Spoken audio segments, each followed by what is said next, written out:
Ladies and gentlemen, please welcome back to the stage Atlantic Council Chairman, Governor John Huntsman. All right, Mustang Sally. It was almost as if we all stood up and broke out in song together. It almost happened. We were right on the cusp, but unfortunately it didn't. But I have to tell you, I'm deeply honored to introduce our next awardee.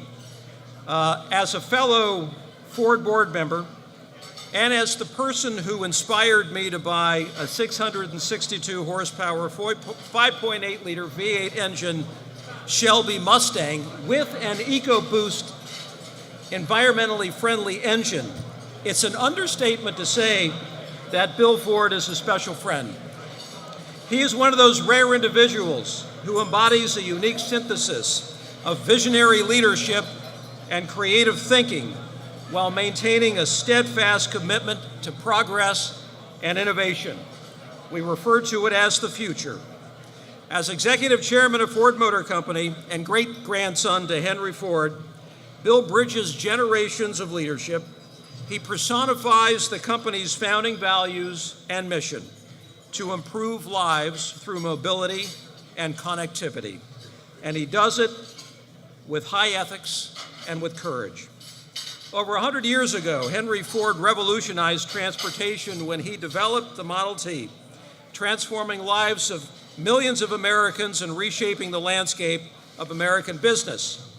Henry Ford's Model T and the groundbreaking assembly line process by which it was manufactured opened new opportunities and consumer choice to the mass public. As Henry Ford often would say, anyone could buy a Model T in whatever color they wanted, as long as it was black. Now, fast forward to 2017. Bill has not only expanded Ford's color options, he's transformed Henry Ford's vision of putting the world on wheels into his own legacy and ensuring sustainable and smart mobility in an ever-competitive world. Bill often says his life is guided by four great passions: family, he has four terrific kids; hockey, he's a professional hockey player; automobiles, and the environment.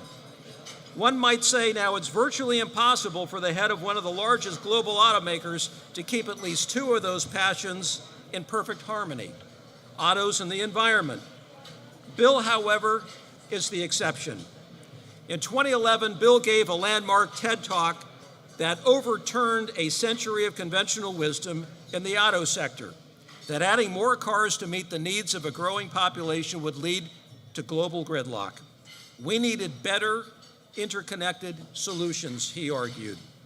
Bill's call for action to solve this notion of global gridlock is reflected across Ford's unique business model, which has been adapted to create environmentally sustainable transportation innovations that can keep up with the growing demands of population growth and urbanization.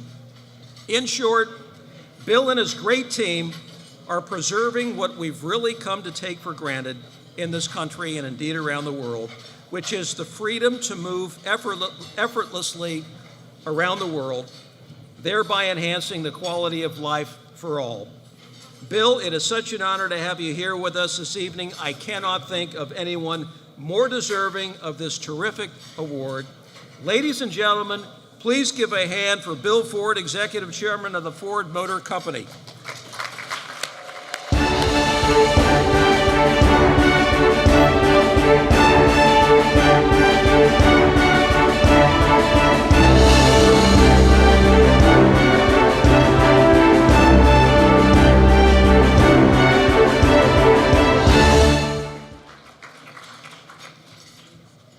Well, thank you, John, and thank you, ladies and gentlemen. You know, when John Huntsman got proposed to be on the Ford board a few years ago, I knew his resume was incredibly impressive, and I knew his reputation was impeccable. But what I didn't know is, what I found later, is that he's an even better person. And it's very rare in business to find somebody like John Huntsman and be able to call him a really good friend. And I'm fortunate to be able to do that. So, John, thank you for all you've done for our company and for the world. Thanks.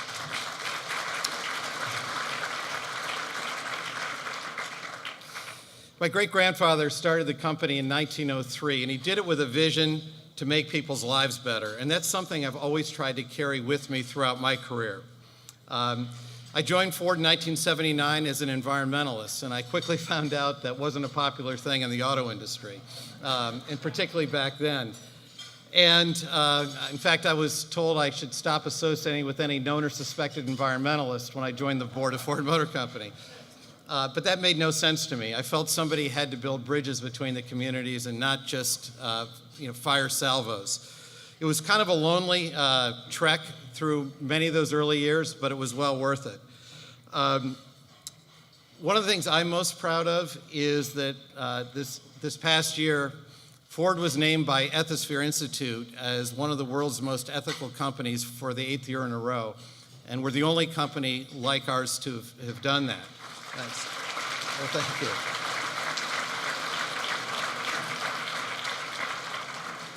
you. Because to me, there's nothing more important than our culture and our reputation. And our employees, the men and women of Ford, inspire me every day. And so you just know that's not a hollow phrase.